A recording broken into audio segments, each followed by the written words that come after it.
Okay, let's get started. Good morning, everyone. Good afternoon to those of you on the East Coast, and thanks for joining us. I'm Adam Ingersoll, one of the co-founders of Compass, and we're going to be talking today about the new concordance, what to make of it, and my focus is mainly on how to properly advise students. We have some folks that will probably be joining us late. Just a housekeeping item. I will keep your lines muted for the most part, but if you want to jump in with a question or comment, by all means do. This is a fairly small group, and we're not going to make this a terribly long session either. So I'll invite questions and also just feedback. If you think the right answer to a question, just jump in as we go. And I think we have some folks here from ACT and College Board. I want to welcome them, thank them for being here, and to them especially, please feel free to jump in with clarifications or things to contribute. Okay, let's dive right in.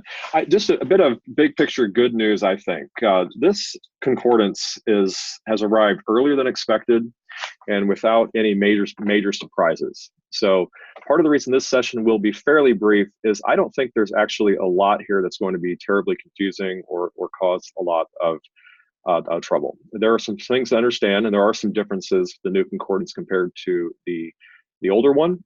But for the most part, if you think back the past 3 to 5 years, a lot of the things that have happened in the testing world that have caused a lot of confusion or just created problems, I don't think this is one of them.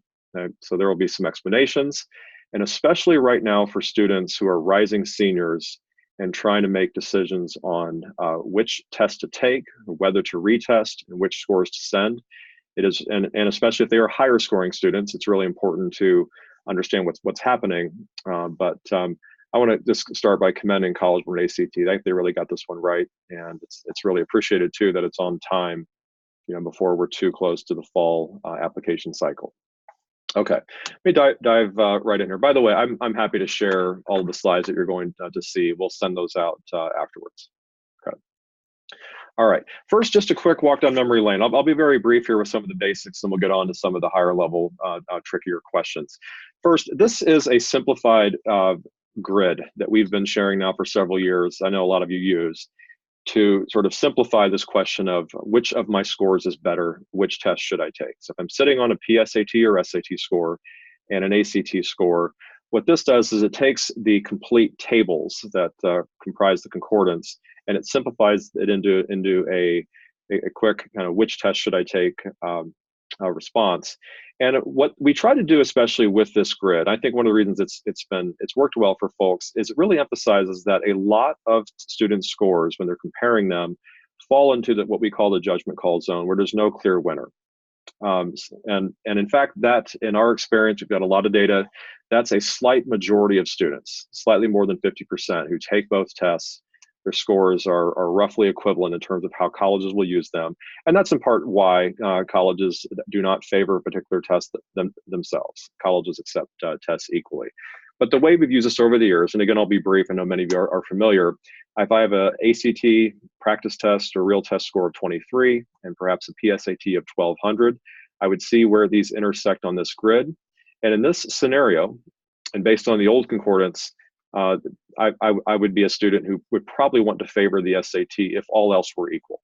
And it never is. There's always other factors, but this would be a fairly clear winner for the SAT for whatever reason for that student. Another scenario, say I have a 29 and a 1300.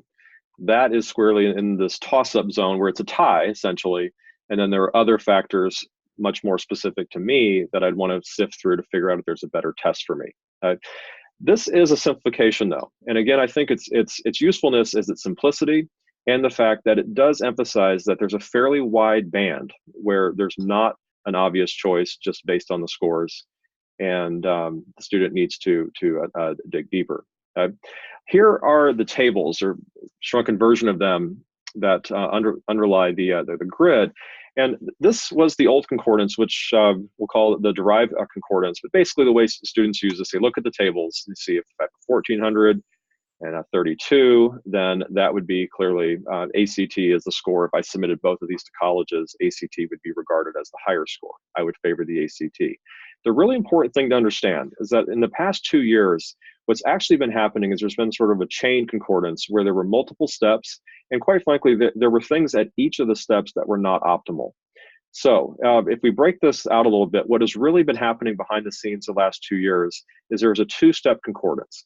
So you first, say if you had a 1430 on the new SAT, the College Board was based on a fairly small sample study, translating that new SAT score to an old SAT score. So the thing that was suboptimal at that stage, again, was just the size of the sample, and who had taken both the tests. I think there were college freshmen in that sample, and how dependable was that? And then the second step was then to take that old SAT score in the middle and translate it to an ACT composite score. And the problem there is we were using a concordance study from 2008. And I would bet a lot of you, if you think back over the last decade about your own population of students that you advise or work with, you've probably seen some changes in your testing population in terms of which test students prefer, what test is the most popular. So this synthetic concordance we've all been using the past several years was, what we had to use. It was the best thing that was available, but it was not ideal. Right? The new concordance is a true concordance. It is looking at nearly 600,000 students who took both tests, lining them up, and it really is dependable. I think the very good news is that the new concordance, the one that was done properly, to a large extent mirrors the synthetic concordance of the last few years. There are some arguably significant differences at the high and low end, and we're going to talk about those here in some depth. But the great news is that for the majority of students, their scores would have compared very similarly or identically, old concordance to the now new concordance. Here are some questions I want to dive into. I'm kind of separating here what is resolved by the new concordance and what are some uncertain questions or things that now students may need to think about. And as I just said, the majority of the scores, particularly for the vast middle of students, if you look at a distribution, the students scoring kind of in the middle range, most of those student scores are the same, old concordance to new, or have varied maybe by one ACT point, so not a lot of movement. Where there are some questions would be at the higher and lower end. So higher SAT scores have a higher ACT equivalence. Let's just jump to a simplified view of this. So on the far left here, we have students clustered by ranges. So the middle range of students, let's start there. Students of an SAT 1,000 to 1,250 or 19 to a 26 ACT. Their scores, old concordance to new concordance, really there's no or very minimal change. And really, when I say minimal change, it's changed so minimal that, if I may be blunt, such a minimal change that if that difference mattered to a college, I really think they're doing it wrong. Changes that are not significant by any means. This is about 40% of students nationally, these middle ranges. The lower ranges, students below 1,000 or below a 20, that's also about 40% of students. And then the upper ranges, 1,260 and higher, 27 and higher, this is about 20% of students. These are also the students, though, who are dominate in the pool of applicants to the most selected colleges, where the stakes around testing are arguably higher. Okay, so here's what happened to these students. If you took the SAT, your new concordant ACT score is most likely higher. So what is the relevance of that? Here is a table, and I'm sorry if this is small on your end, I'll narrate, but let's just look at one point on the scale. And this is where I think conversations you'll be having with students and parents really are relevant. So a 32 ACT, if I had a 32 on a practice ACT as an 11th grader this past spring on a practice test, I thought at the time that was equivalent to a 1470. So as I was looking at maybe my PSAT of 1470 and my ACT of 32 and trying to decide which test to move forward with, I might have chosen the SAT, when in fact what we've learned now with the new concordance, that 32 is a 1430. Okay, so and these are the 3 points where the difference is largest. ACT of 32, 33, 34. Now, on the one hand, I don't think anyone is probably terribly concerned about kids with these scores. These scores are not likely to slam doors in their faces, and we're kind of splitting hairs here. But in our world, this could have affected at the time the decision of which test a student might have taken. Notice that as I move down the score ladder on the ACT, the column on the far right, the differences, oops, didn't mean to jump ahead there. The differences grow smaller. And once we get down to the mid-20s, there's essentially no difference between how that score would have compared on the new concordance versus the old. But I think as practitioners, especially if you advise students individually and you work with the kinds of families who really want to try to optimize this and get everything perfectly right, there will be possibly some need to revisit decisions around which test to choose to move forward with, whether to retest, which scores to send. If you're looking at, I've got in my portfolio some SATs, some ACTs, and a college allows score choice. I only want to show them what I think actually is my best foot forward. You'd want to make sure you're looking at the new concordance. Let's jump back to the previous slide and we'll talk about some other issues. It's important to note that at the lower range, that effect is reversed. Okay? If you took the SAT, your new concordant ACT actually is most likely lower. And that actually is very significant at the very, very, very low end of the scale. But in my experience, students who are in the low teens, 11, 12, 13 ACT, are students who are going to need so much support to be college ready that a 12 versus a 13 ACT is certainly, either way, the student needs a lot of support. Okay. Let me jump back to here and talk about a few other things. I think it's really important to be able to just convincingly assure students of what this does not mean. The concordance does not affect their percentile rank on the particular test that they chose. So no one has a new score. They have the same score, and within the entire pool of SAT takers, my percentile rank has not changed. What potentially has changed is my relative standing between SAT and ACT takers in an entire pool.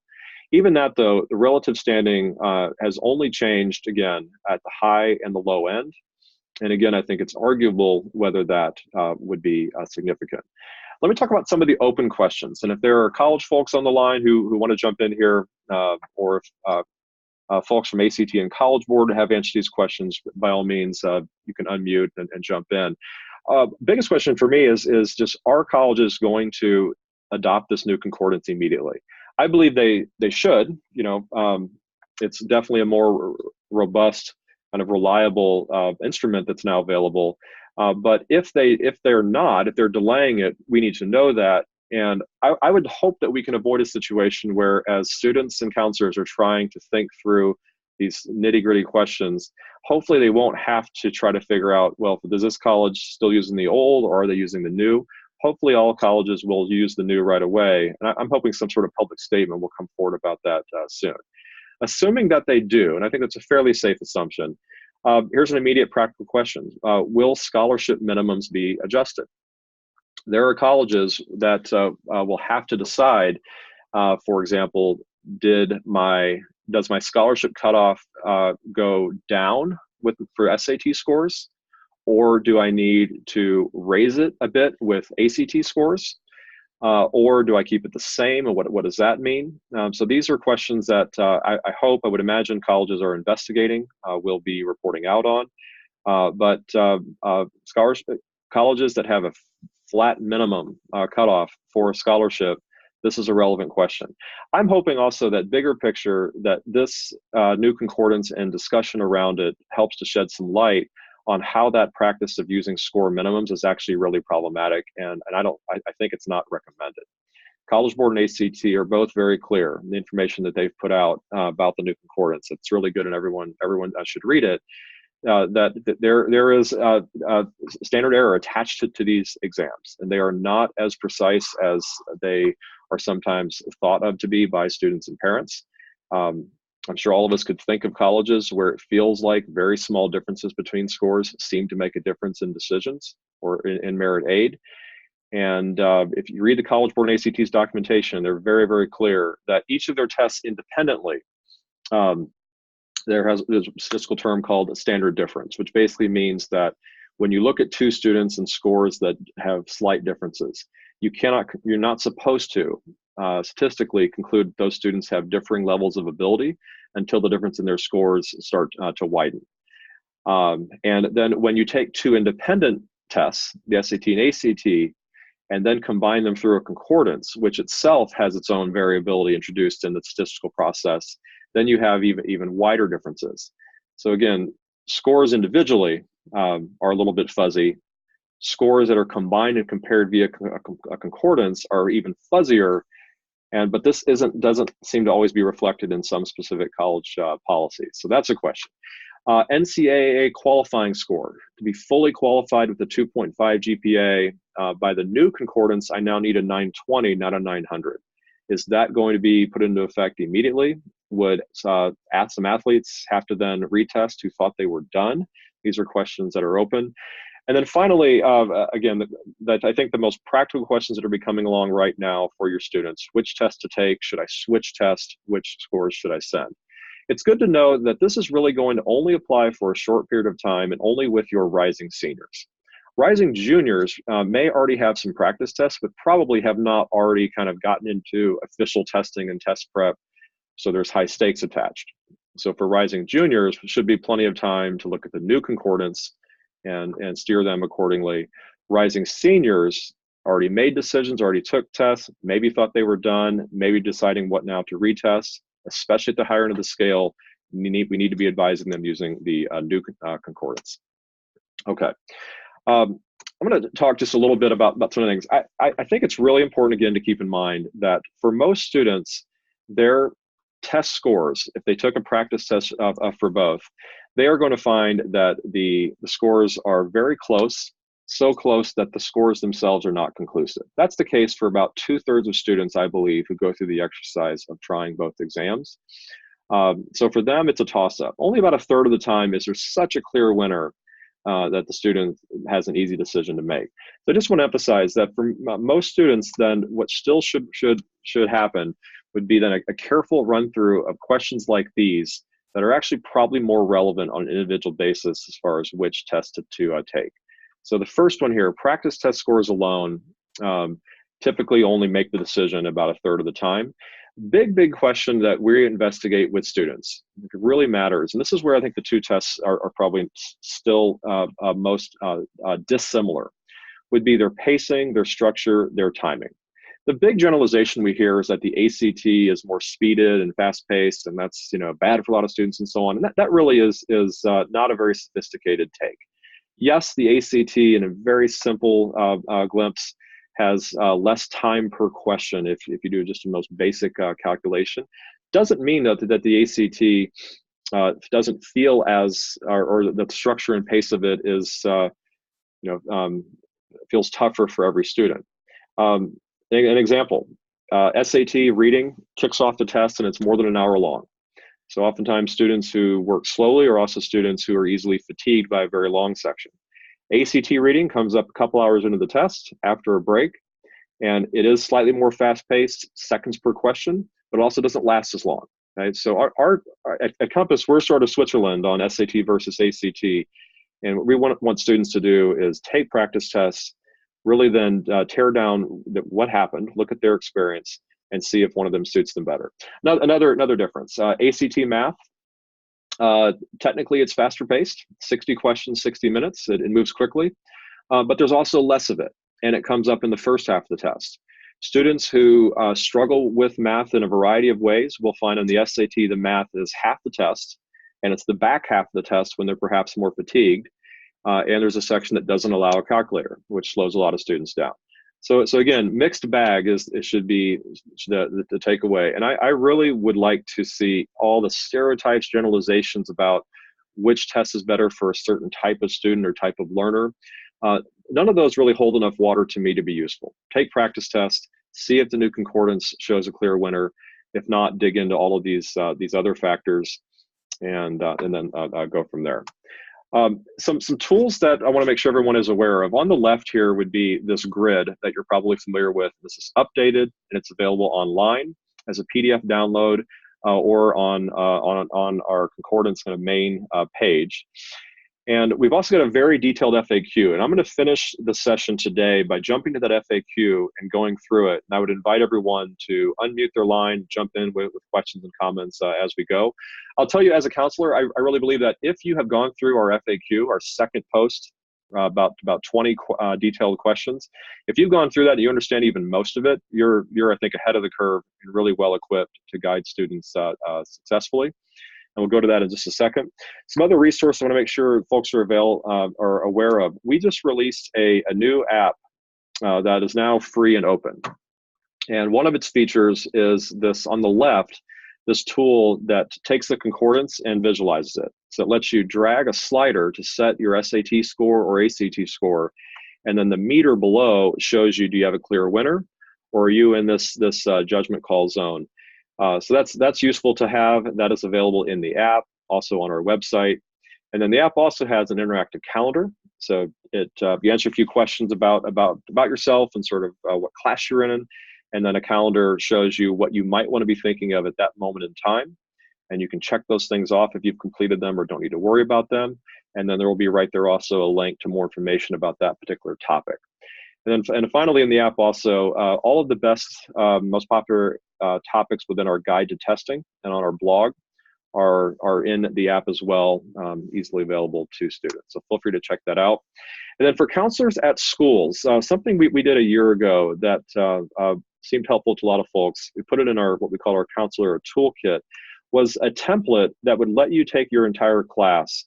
And at many of the schools that we work with, that we advise, they make sure to bring to their students a practice test opportunity for both tests. And for the SAT, that's usually in the form of the PSAT, ACT, maybe the pre-ACT or a full practice test. And the template you're looking at on screen here allows counselors to see, for my entire class here in one place, how do their scores line up against one another? Which one should favor which test? For which ones is it a toss-up? And again, this is a template that is freely available. We're happy to help you with it if necessary. So feel free to be aware of that and jump into it. What I want to do now is take a look at some of the frequently asked questions. So in our main post, we've got the grid that you're familiar with. We have web-based versions of the sliders that I was referring to, and the full tables. So all the basics are in this post. We put as a separate post every question that we could think of that was coming our way that we knew would be. And what I'd like to do now to finish the session is to run through some of them. So again, feel free to jump in with our questions. This one, why are SAT or AC students being penalized or favored? That's not really what's happening with the concordance. And it was impossible, I think, to have a concordance 3 years ago that was perfect. So there were going to be some changes, and I think, again, the good news is the changes are fairly minimal and fairly limited. But a big point here is that it's always been incorrect to say, based on a concordance, that a particular ACT equals a particular SAT. Not true, and not what a concordance is. Concordance is students who took both exams in the population used for that concordance study. Approximately the same number of students scored 30 or below as scored 1370 or below. That's what it is. So again, I think again, being aware of the inevitable imprecision of something like a concordance study and of the exams themselves is important as you're advising students. Here's a big one. I'm in the class of 2019. I'm a rising senior planning my final testing. How does this impact my plans? Okay. In most cases, your fall plans should probably remain in place. Okay. We're not looking for students to kind of whiplash here based on the concordance. And again, you've not moved in terms of relative standing among other test takers of the same test. However, if you were to concord all scores in a pool from one scale to the other, you might slightly gain or lose ground, especially at the high end. And that might prompt you to consider one more sitting. Maybe would prompt you to consider jumping to a different test, but that would probably be an overreaction, the wrong reaction in most cases. Okay? If you're, say, a rising junior, how does this impact your choice? New concordance does not mean a test is easier or harder. It doesn't even mean that getting a given score is more or less common. What it's done in this case is it's made the highest SAT scores, above 1260, slightly more valuable than they had previously been based on the old concordance. More valuable in terms of ACT scores, okay? But small and limited to only certain parts of the scale, okay? I'm going to jump to the ones that I think are the ones that have been generating the most questions for us the past couple of days. But this one, if you're a college person or you're any kind of opportunity to speak to and influence colleges, let's try to get some word soon on everyone adopting it right away. I think they will. And then this question too, cut scores. Okay? And I'm not picking on University of Alabama. I am a Big Ten person, so it's not beneath me to take a shot at the SEC. But Alabama, just as an example, presidential scholar, very valuable scholarship there. They have minimums: ACT of 33, SAT of 1490. Now that needs to change, and the question is, will they expand the SAT range down to 1450, or would they keep it at 1490? In which case, they would need to move the ACT score higher. If they don't do that, then they arguably are advantaging, or they're actually then showing technically a slight preference for one test. So Alabama and hundreds of others should adjust, and we'll see whether they do and whether they announce it. I mentioned the NCAA. Okay, here's an interesting one. Will colleges now superscore across tests? So we that's colloquially referred to as super duper scoring. Okay, combining say ACT math and science with SAT reading and writing. Both College Board and ACT are clear that is not a practice that is supported. So statistically, that doesn't make sense. You shouldn't do it. I know of at least a handful of colleges that do that officially, openly, and I think informally there are a lot of others that kind of do it in a soft way, but it's not recommended. However, with this concordance, unlike the last one, College Board and ACT did provide individual concordances for similar areas of the test. So there is now a concordance specifically for SAT math to ACT math. Theoretically, that would make super duper scoring more feasible, but it still is not recommended, not what folks should be doing. Okay. Here's an interesting one. Will this mean a change in reported score ranges for colleges? It should not. Okay? The new concordance does not raise or lower either set of scores. It just affects how scores are compared, sort of relative standing. These are the questions we are getting the most of from schools. Will it raise or lower colleges' scores in the future? This is a tough one, but theoretically, the revised concordance would likely lower average SAT scores slightly, increase ACT scores slightly at the most competitive colleges, who most of their applicants, scores 1200s and higher. Okay. However, we have been in a period of extreme flux the last several years, where students and colleges have been adjusting to the new SAT. Concordance is just one of those pieces. So I don't think that we're going to see large shifts in colleges' reported median scores because of this. Okay? Why wasn't the new concordance developed and released sooner? Because it takes time to accumulate the data, hundreds of thousands of students taking both tests. And in fact, they got this done, I think, as quickly as they possibly could. And why didn't College Board get it right the first time? Not a fair question. I think what we found is they got it as right as could reasonably be expected. And it doesn't mean the old concordance was wrong. It just wasn't quite as ideal, and it should be replaced right away. Okay. How do I know there won't be another concordance in a couple of years? I can guarantee, College Board, ACT, and NCAA are not eager to do this again. I think also everything here is stabilized. So I think this is the concordance that we'll have now for quite a long time, at least until either either agency does another big change in the tests. We have spent the last year or two fielding a lot of questions from school counselors about why they feel like their classes' SAT scores have gone up or down.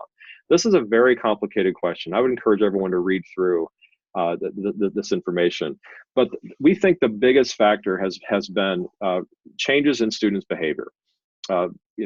One test or the other growing much more popular. We also had a really weird year. This is important. Students who are now just finishing freshman year of college were the students who were in the cohort of 11th graders when the new SAT debuted. And a lot of competitive high scoring students then did things that were a one-off kind of effect. They rushed to take the old SAT before it was retired in January of their 11th grade year. So a lot of the high scoring students rushed to do that and then didn't need to continue from there. A lot of them in that year overreacted to the SAT's newness, and there was a flight to the familiar ACT. So that affected things. But these really were one-time effects, and it makes answering this question a little muddy. Those are some things to think about. Does the revised concordance indicate that previous applicants sent the wrong scores when choosing their best efforts? No, it really didn't. And the key is that at that moment in time, everybody was working off of the same information. So I don't think that's a factor. And quite frankly, those students just graduated high school. They're done. And then this one, does the new concordance affect score choice or self-reporting decisions? It doesn't change the process, but it is really important that students, if they care about only reporting their best scores, that they are using the new concordance, and that they understand which concordance is being used by a particular college. Okay. Hopefully, we can get clarity soon that every college is using the new concordance as they should, but we'll see how quickly that comes to pass. Yes, the new concordance applies to the PSAT and pre-ACT. Okay? And last but not least, glad everyone took time today to jump on this call and get their heads around this. But this question's kind of a silly one. Do College Board and ACT appreciate that everyone has more important things to worry about? We certainly hope so, and yes, they do. And my prediction is that this all becomes something out of sight, out of mind here within a couple of months. It's just the concordance, not the new concordance. I'd like to open it up to questions, not just questions, but feedback, comments. So feel free to unmute your line and share anything that is on your mind. And again, I think Kenton and Lisa from ACT, if you're still there, or Abby from the College Board, if you've got some feedback, anything to add, by all means, jump in. So DMs are open, as the kids on Twitter say. Okay. We'll give it a minute to see if anybody wants to jump in. I did get one comment via chat. Let's see that. Okay. I'm going to share some feedback from someone at Claremont McKenna. I believe Omar Zazueta, that's where you are. Let me just read this from someone on the college side who joined us. He says, I'm at a highly selective LAC, and the new concordance lines up exactly with our medians and averages of this year's SAT class. Okay, that is very reassuring. I'm really grateful Omar shared that. He says, I'm glad this happened because we made some changes to our evaluation based on the old concordance. However, we're glad to see that the new concordance confirms for us what we already thought, and now we are making adjustments to reflect this. We will be using the new concordance table. Okay, so thank you, Omar. That is exactly the kind of clear reaction statement that we need to hear from as many colleges as possible. And I think that's a great way to close. Okay, so I don't see any questions. I'm going to go ahead and officially wrap things up. Thank you again for joining us, everybody. Have a great rest of your Friday and weekend. And we will be, as new things come down the pike, we'll be updating our various resources. Thanks again for being here.